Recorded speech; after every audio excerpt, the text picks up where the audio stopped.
பரபரப்பாக போயிட்டுருக்கு. Ticket to finale task இதில் மாறி மாறி வின்னர்ஸ் வந்துட்டு இருக்காங்க. ஆனால் தொடர்ந்து 2 டாஸ்க்லேயும் ரன்னர் அப் வந்து ரியோ வந்திருக்காரு. ஒரு டாஸ்கில் வின்னராக பாலாஜி வந்திருக்காரு. 2வது டாஸ்கில் வின்னராக ரம்யா பாண்டியன் வந்திருக்காங்க. இதை நம்ம தொடர்ந்து பார்த்துக்கிட்டு இருக்கோம். இப்போ ஓட்டெடுப்பும் தொடர்ந்து நடைபெற்றுட்டு இருக்குங்க. இப்போ ஓட்டெடுப்பில் பார்த்தீங்கன்னா எல்லா கண்டஸ்டன்ஸும் நாமினேஷனுக்கு வந்துட்டாங்க. இதில் நடுவில் வந்து பிக் பாஸ் அவருடைய வேலையை காட்டி விட்டார். நாமினேஷன்லாம் பண்ண சொல்லி கடைசியில் எல்லாருமே நாமினேஷனுக்கு வந்திருக்காங்க. இப்போ ஓட்டிங்கில் யார் லீடிங்கில் இருக்காங்க அப்படிங்கிறத முதல் நாள் நிலவரத்தை நீங்கள் தெரிஞ்சிக்க கண்டிப்பாக ஆசைப்படுவீங்க இல்லையா? யார் இருப்பாங்க கமெண்டில் சொல்லுங்கள். இந்த வீடியோ உங்களுக்கு பிடிச்சா லைக் பண்ணுங்கள், ஷேர் பண்ணுங்கள். தொடர் அப்டேட்டுகளுக்கு சப்ஸ்கிரைப் பண்ணுங்கள். ஆரி 42.62% முதல் இடத்துல மிகப்பெரிய மார்ஜினில் இருக்கார். 2வது இடத்துல பாலாஜி முருகதாஸ் இருக்கார். 3வது இடத்துல ரியோ. பாலாஜி முருகதாஸ் வந்து 13.51%, ரியோ வந்து 11.61%.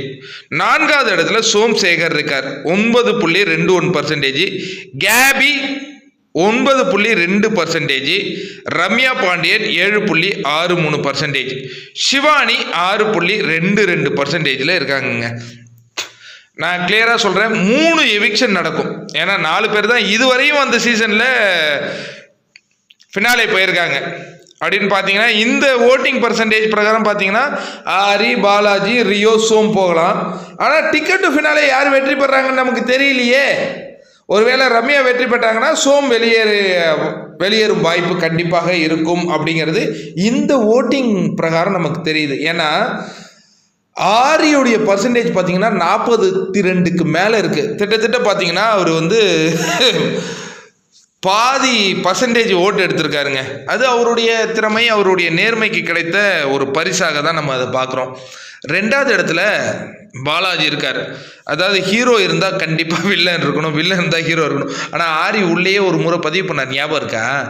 பாலாஜி ஹீரோவாக இருந்தால் நான் வில்லனாக இருக்கேன் அப்படின்னு சொல்கிறாரு. ஆனால் உண்மையாலே ஹீரோ வந்து ஆரி தான், வில்லன் வந்து பாலாஜி. அதனால் அவங்களுக்கு ஓட்டு விழுந்துட்டுருக்கு. 3வது ரியோவுக்கு வந்து ஒரு கன்சிஸ்டன்சியாக அது ஓட்டு விழுந்துட்டு இருக்குங்க. அதில் மாற்று கருத்தே இல்லை. அவர் வந்து டாஸ்க்கு, அதான் கேப்டன்சி டாஸ்க்கு நிறைய முறை வின் பண்ணியிருக்காரு, 2-3 முறை வின் பண்ணியிருக்காரு. அதையும் நம்ம மறுக்க முடியாது. இப்போ இந்த டிக்கெட் டு ஃபினாலிலையும் அவர் 2 டாஸ்க்லேயும் 2வது இடம் பிடிச்சிருக்காரு. அதனால் 6+6 12ன்னு அவர் ஒரு மேஜர் பொசிஷனில் நின்றுட்டு இருக்காரு. இன்னும் ஒரு 4 டாஸ்க் இருக்கணும்னு நம்ம எதிர்பார்க்கப்படுறோம். அப்போ ரியோ வந்து ஃபினாலே போயிட்டாங்கன்னா இது கீழே இருக்கிற போட்டியாளர்களுக்கு மிகப்பெரிய டஃப்பாக இருக்கும். ஆரி அண்ட் பாலாஜி ஸ்லேஸ் பட்டு விடவே மாட்டாங்க. டிக்கெட் டு ஃபினாலே வெற்றி பெறத்துக்கு என்ன வேணாலும் அவங்க முயற்சி பண்ணுவாங்க. ஆனால் என்னன்னா இந்த கேமை சேஞ்ச் பண்ணுறதுக்கு யார் வரப்போறா, கேபியா, சிவானியா, சோமா அப்படிங்கிறது தான் ஒரு மிகப்பெரிய ஒரு கேள்வியாக இருக்குது. இப்போ சோமை பொறுத்த வரைக்கும் கண்டிப்பாக ஓட்டிங்கில் அவரால் ஜெயிக்கிறதுக்கு வாய்ப்பு இல்லை. அப்போ டிக்கெட் டு ஃபினாலே வின் பண்ணணும்னா அவர் ஏதோ ஒரு எஃபர்ட் போட்டாகணும். அதேமாரி கேபியும் சேம். ரம்யா பாண்டியன் போன வாரமே வெளியேறுவதற்கு வாய்ப்பு இருக்குன்னு அவங்க தம்பியே சொல்லிட்டு போனார். இருந்தும் கடைசியாக ஆஜித் இருந்ததுனால அவங்க தப்பிச்சிட்டாங்க. அவங்க லாஸ்ட்டாக சேவ் ஆனாங்க.